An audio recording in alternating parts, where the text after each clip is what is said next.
Потом уже можно поздравлять друг друга и расходиться, иншаллах.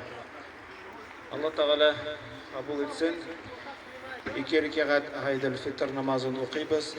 Ният қылғанда, иләһи ният қылдым. Екі рекағат Айдыл Фитр намазын оқымаққа Başa vacip takbirleri bilen Ümmedim kıbla tarafından uygun ushbu hazırlık namaga deb halisan lillahi ta'ala deb Alloh akbar deb Rostgina bacha safar rostgina.